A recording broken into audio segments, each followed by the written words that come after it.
जनतेचा आवाज महाराष्ट्रभर आणि सरकारपर्यंत पोहोचवण्याचा आम्ही प्रयत्न करतोय आणि याच अनुषंगाने आज आम्ही आलेलो आहोत दौंड या शहरात।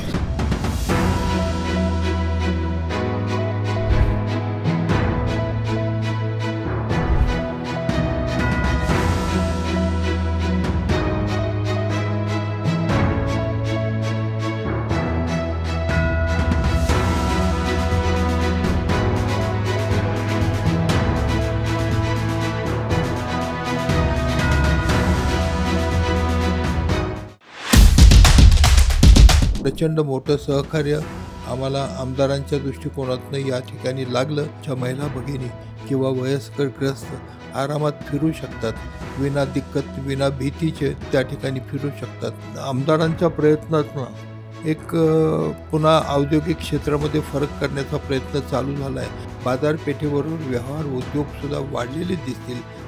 मी तर पूर्वीपासून नागरिक हित संरक्षण मंडळ या माध्यमातून निवडणूक लढवत असतो। आम्ही जनतेच्यासाठी जनतेच्या समोर जाण्याचा प्रयास निर्माण केला आणि असं वाटतंय निश्चितपणानं आम्ही यश प्राप्त करू।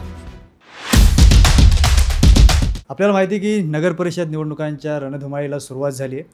आपण जनतेच्या प्रतिक्रिया घेत आहोत, उमेदवारांच्या प्रतिक्रिया घेतल्या। आता दौंड शहरातील विषयी बोलायचं झालं तर दौंड शहराचं राजकारण ज्यांच्या भोवती फिरत आहे असे ज्येष्ठ नेते प्रेमसुख कटरे आज आपल्यासोबत आहेत। आपण त्यांच्याशी जाणून घेऊया दौंड या शहराविषयी, त्यांचं विकासाची धोरणं काय आहेत किंवा एकंदरीतच दौंडची राजकीय परिस्थिती काय याविषयीचा जरा आढावा घेऊयात। नमस्कार सर, न्यूज अँकरमध्ये आपलं स्वागत। नमस्ते। निवडणुकीच्या प्रचाराला सुरुवात झाली आहे, रणधुमाळी आता आपण पाहतो की जोरात सगळीकडे वातावरण आहे। एकंदरीत राजकीय आता जी सध्याची पार्श्वभूमी किंवा जे वातावरण आहे राजकीय, कारण की 5 ते 10 वर्षांनी आता निवडणुका लागतात ते नगर परिषदेच्या, एकंदरीत कसं वातावरण आहे? वातावरण आता बऱ्याच वर्षानंतर निवडणूक होत असल्यामुळं तसं वातावरण चांगलं आहे। कारण जनतेची एक मागणी आहे की लोकनियुक्त प्रशासन असावं।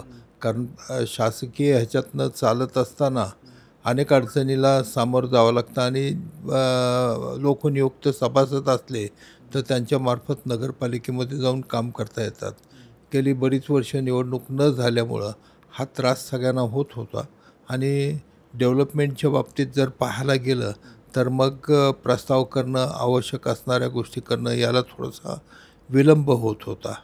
परंतु आम्ही दौंडच्या बाबतीत दौंड तालुक्याच्या विद्यमान आमदार श्री राहुल कुल यांच्या माध्यमातून जरी नगरपालिकेमध्ये आम्ही नव्हतो तरी देखील नगरपालिकेचं एक साधन नजरेसमोर घेऊन, जनतेच्या अपेक्षा नजरेसमोर ठेवून आम्ही शासनाकडनं निधी मिळवण्याचा प्रयत्न केला।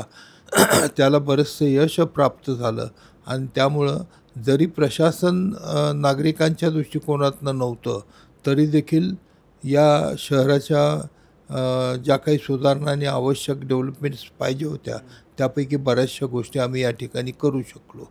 आमदारांचं योगदान किंवा शासनाचा निधी मिळवण्याचं जे काम महत्त्वाचं आहे त्यामध्ये प्रचंड मोठं सहकार्य आम्हाला आमदारांच्या दृष्टिकोनातून या ठिकाणी लागलं।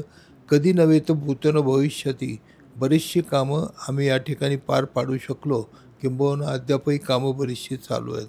त्यामध्ये मुख्यतः रस्त्यांची सगळी कामं, मुख्य रस्ते काँक्रीटचे झाले, अंतर्गत रस्ते देखील देऊन टाकलेले आहेत। भीमा नदीवरच्या पुलाचं काम चालू आहे। बुद्धविहाराचं सगळ्यात महत्त्वाचं पुणे जिल्ह्यातलं एकमेव एक धार्मिक ठिकाण या ठिकाणी निर्माण होईल, कारण तो समाज या ठिकाणी मोठा आहे आणि त्या दृष्टिकोनातनं समाज मंदिराचं काम एका मोठ्या प्रमाणामध्ये या ठिकाणी चालू झालं आहे।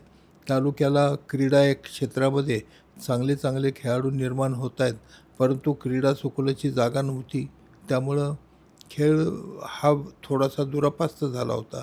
परंतु क्रीडा संकुलाची जागा मिळवली आणि त्या ठिकाणी क्रीडा संकुलसुद्धा तयार झालं। पहाटेच्या वेळेस किंवा संध्याकाळच्या वेळेस आमच्या महिला भगिनींना फिरण्यासाठी जागा नव्हती। आता या क्रीडा संकुलामध्ये अत्यंत चांगली जागा निर्माण झाली। त्या ठिकाणी आमच्या महिला भगिनी किंवा वयस्करग्रस्त आरामात फिरू शकतात, विना दिक्कत विना भीतीचे त्या ठिकाणी फिरू शकतात, अशी सोय या ठिकाणी निर्माण झाली। स्विमिंग टँक देखील नव्हता। स्विमिंग टँकमध्ये आम्हाला SRPमध्ये जाऊन पैसे देऊन करावं लागायचं पोहण्याची सोय। परंतु या ठिकाणी नगरपालिकेचा स्विमिंग टँक झाला. अशा विविध प्रकारच्या योजना या ठिकाणी प्राप्त झाल्या. रेल्वेचं मोठं जंक्शन पूर्वीचं होतं, परंतु पूर्वीचं कोळशाची इंजिनाचं एक लोकोशेड होतं, ते बंद झालं आणि त्यानंतर डिझेल इंजिनचं लोकोशेड हे घोरपडीला गेलं. त्यामुळे दौंडवर एक शोककळा आलेली होती. त्याच्यामध्ये देखील बदल होत आता पुन्हा थोडंसं पूर्वपदावर येण्याच्या दृष्टिकोनातनं चांगल्या चांगल्या रेल्वेचे थांबे सुरू झाले आणि इलेक्ट्रिफिकेशन झाल्यामुळे लवकरच ते सुरू होईल आणि दौंडला पूर्वरत रेल्वेचं एक महत्त्व आणखी पुन्हा मिळेल आणि दौंड शहराच्या व्यापारी दृष्टिकोनातनं आवश्यक असणारी गरज या ठिकाणी निश्चितपणानं पूर्ण होईल असे वाटते. व्यापारी दृष्टिकोनातनं या शहरामध्ये थोड्याशा अडचणी निर्माण झाल्या होत्या, कारण हे सगळे जे काही महत्त्वाच्या गोष्टी आहेत त्या सगळ्या दुरापस्त झाल्या होत्या. थोडक्यात रेल्वेचं कोळशाच्या इंजिनाच्या काळामध्ये जवळपास 6,000 कर्मचारी होत्या. घरटी 3 माणसं धरली तर 18,000 लोक या ठिकाणी होते. ती मोठी तफावत झाली आणि दौंड शहरावरचा व्यापार थोडासा कमी पडला. त्यात पुन्हा ही बाजारपेठ दौंडच्या दृष्टिकोनातनं अतिशय जवळ आहे, 1 तासाच्या अंतरावर. त्यामुळे पुण्यावरनं नागरिकांना या ठिकाणी आपला जो काही घरगुती व्यापार असेल तो पुण्यातनं या ठिकाणी करता येत असे. त्यामुळे दौंडच्या पर्टिक्युलर दौंडमध्ये व्यापारी अडचण थोडीशी भासू लागली. आता मात्र त्यामध्ये बराचसा फरक पडायला लागला. आम्ही यासाठीच गारदौंड पूल जो जोडतो आहे त्यामध्ये श्रीगोंदा तालुका दौंड तालुक्याला पूर्णपणाने जोडला जातो आहे आणि तिकडची वाहतूक इकडं झाल्यानंतर आणखी व्यापार वाढतील. सिद्धटेकचाही पूल झाल्यामुळं तिकडची वाहतूक या ठिकाणी चालू झाली. सगळे रस्ते महत्त्वाचे झाल्यामुळं व्यवहार आता वाढायला लागलेले आहेत. त्याबरोबरच शासकीय सगळ्या इमारती किंवा नगरपालिकेच्या माध्यमातून त्या देखील सगळ्या नवीन व्हायला लागल्या. आमच्या आमदार साहेबांनी या ठिकाणी प्रचंड पुढाकार घेतला. शासनाचा निधी मिळवून या ठिकाणी पोलीस स्टेशनच्या नवीन इमारतीचं काम चालू झालं. प्रांत अधिकाऱ्यांचं इमारतीचं काम सुरू झालं आहे. DYSP ऑफिसचं काम सुरू झालं आहे. पंचायत समितीचं नवीन कार्यालयाचं देखील काम सुरू झालं आहे.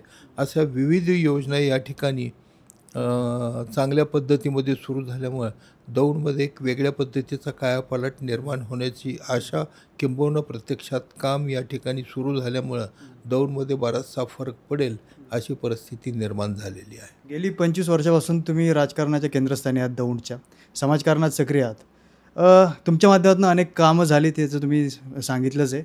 आगामी काळात जी काही प्रलंबित कामं असतील किंवा दौंडसमोर एखादं विकासाचं मॉडेल जर उभं करायचं आहे, काय असतील आगामी कामं? आम्ही आणि आमदार यामध्ये बसून ह्या सगळ्या गोष्टी शहराच्या विकासाच्या दृष्टिकोनातून ठरवत असतो आणि एक आराखडा व्हिजन नजरेसमोर ठेवलेलं आहे की दौंड शहर हे कोणावर टीका न करता आपलं दौंड शहर कसं डेव्हलप होईल असा विचार करून या ठिकाणच्या सगळ्या गोष्टी चालू केलेल्या आहेत. मग ते शैक्षणिक असेल, क्रीडा क्षेत्रात असेल, औद्योगिक क्षेत्रात असेल, या दृष्टिकोनातून बसून आम्ही हे ठरवतो आणि त्याप्रमाणे कामकाज करण्याचा या ठिकाणी प्रयास करतो. नक्कीच तुमच्या माध्यमातून आम्ही अनेक कामं होतात आहे. मला आणखी एक विषयाला हात घालायचा म्हणजे वाटतो की दौंडमधील बरेचसे युवक आहेत, ते पुण्या मुंबईला स्थायिक होतात ते रोजगारासाठी किंवा बरेचसे रोज अपडाऊन करणारे देखील आहे नोकरीच्या निमित्तानं. या तरुणांना दौंडकडे पुन्हा आकर्षित करण्यासाठी, त्यांचं मनुष्यबळ दौंडसाठी वापरण्यासाठी इथं काही आगामी काळात काही त्यांच्यासाठी काही रोजगाराच्या आणखी प्रमाणात मोठ्या प्रमाणात संधी काही उपलब्ध होणार आहेत का? दौंड शहरामध्ये थोडासा नोकरीचा अभाव आहे. MIDC जी झालेली आहे ती केमिकल झोन असल्यामुळं दौंडमधल्या लोकांना ते काम मिळत नाही आणि शक्यतो बाहेरचे एज्युकेटेड लोक या ठिकाणी आल्यामुळं त्यांना त्या नोकऱ्या मिळत गेल्या आणि रोजंदारीची कामं मात्र दौंड शहरावर मिळत गेली. परंतु आता आमदारांच्या प्रयत्नातून एक पुन्हा औद्योगिक क्षेत्रामध्ये फरक करण्याचा प्रयत्न चालू झाला आहे आणि केमिकलच्या ठिकाणी आता इंजिनिअरिंग झोन चालू करून या ठिकाणचा व्यवसाय कसा वाढेल अशा दृष्टिकोनातून हे विचार चालू झालेले आहेत. त्यासाठी ते प्रयत्नशील आहेत आणि लवकरच मला वाटतं त्याला यश प्राप्त होईल आणि ही समस्या थोडीशी मिटेल. आता पुण्याला जे जात आहेत दौंडमध्ये नोकरीच मिळत नाही म्हणूनसाठी ही मंडळी पुण्याला जाऊन कुठंतरी काम मिळेल या अपेक्षेवर जात आहेत. आपलं उदरनिर्वाह होण्याच्या दृष्टिकोनातून त्या ठिकाणी स्थायिक होत आहेत. परंतु दौंडमधल्या आत्ता चाललेल्या डेव्हलपमेंट्स पाहिल्यानंतर हा फरक जाणवेल निश्चितपणानं आणि पुन्हा दौंडची बाजारपेठ वाढलेली दिसेल. बाजारपेठेबरोबर व्यवहार उद्योगसुद्धा वाढलेले दिसतील. त्यावेळेस ही मंडळी पुन्हा दौंडमध्ये येतील, कारण ती स्थानिक दौंडचीच आहेत, परंतु अपडाऊन करतात. जवळपास 12,000 लोक रोज दौंडवरनं अपडाऊन करतात. मग त्यात व्यावसायिक दृष्टिकोनातून असेल, नोकरीच्या दृष्टिकोनातून असेल, परंतु हे काम ते करतायत सध्या. ही मंडळी दौंडमध्येच जर काम उपलब्ध जर झालं तर ते बाहेर जाण्याचा प्रश्न येत नाही आणि त्यांना इथंच काम मिळू शकेल. किंबहुना त्यांची उपजीविकेचं साधन होईल. त्याच्याबरोबर शहराच्या डेव्हलपमेंटच्या दृष्टिकोनातून सुद्धा एक महत्त्वाचा सहभाग या सगळ्या लोकांचा होऊ शकतो आणि म्हणून दौंड शहर एका वेगळ्या दिशेने चालल्याचं चित्र निश्चितपणानं या ठिकाणी होत चाललेलं आहे आणि आणखी काही दिवसानंतर हा फरक निश्चितपणानं जाणवेल. नक्कीच तुम्ही जो आकडा सांगितला आहे 12,000 जे तरुण आहेत, आज घडीला आज मितीला पाहतोय आपण, पुणे मुंबईला अपडाऊन करणारी एवढी मोठी संख्या आहे, पण त्यांना दौंडमध्ये आकर्षित करण्यासाठी रोजगाराच्या संधी उपलब्ध करण्याचं आश्वासन तुम्ही दिलं आहे. मला आणखी एक विचारायचं वाटतं, आता सध्या थोडंसं आता राजकीय जी सध्याच्या घडामोडी आहेत, राजकीय जे आता वातावरण तापलं, यावर थोडासा प्रकाश टाकूयात. सध्याचं काय वातावरण आहे नगर परिषदेसाठी? आता नगर परिषदेमध्ये मी तर पूर्वीपासून नागरिक हित संरक्षण मंडळ या माध्यमातून निवडणूक लढवत असतो. माझं स्वतःचं पॅनल असतं आणि त्याच्यामध्ये सर्व पक्षाचे, सर्व जाती धर्माचे लोक असतात. हे नगरसेवक निवडताना हे सगळं पार्श्वभूमी आम्ही नजरेसमोर घेत असतो. दौंड एक कॉस्मोपॉलिटन सिटी आहे, 18 पगड जातीचं गाव आहे आणि त्यामुळं सगळ्यांना प्राधान्य देऊन त्याप्रमाणे सामावून घ्यावं लागतं आणि त्यामुळंच थोडंसं यश या ठिकाणी प्राप्त होतं आहे. अर्थात आमच्याकडनं जी कामाची रूपरेषा असते ते नगरपालिकेच्या माध्यमातून साधारण समाजाला जास्तीत जास्त सुख कसं प्राप्त होईल अशा पद्धतीची कामं करण्याचा प्रयास निश्चितपणानं आम्ही करत असतो आणि त्यामुळेच नगरपालिकेच्या या निवडणुकीमध्ये यावर्षी देखील आता ज्या निवडणुका होत आहेत, बऱ्याच वर्षांनी होत आहेत, असं असताना देखील आम्ही जनतेच्यासाठी जनतेच्या समोर जाण्याचा प्रयास निर्माण केला आणि असं वाटतं आहे निश्चितपणानं आम्ही यश प्राप्त करू. धन्यवाद. आम्ही थोड्या वेळापूर्वी दौंड शहरात जनतेचा आवाज ऐकून घेतला. न्यूज अनकटच्या माध्यमातून तो आवाज आम्ही तुमच्यापर्यंत पोहोचवण्याचा प्रयत्न केला. आता तुमचाही आवाज आम्ही जनतेपर्यंत पोहोचू आणि तुम्ही जी आश्वासने दिली, तुम्ही जे विकासाचं मॉडेल मांडलं आहे, ते संपूर्ण जनतेला आता आपल्या माध्यमातून, न्यूज अनकटच्या माध्यमातून कळेल.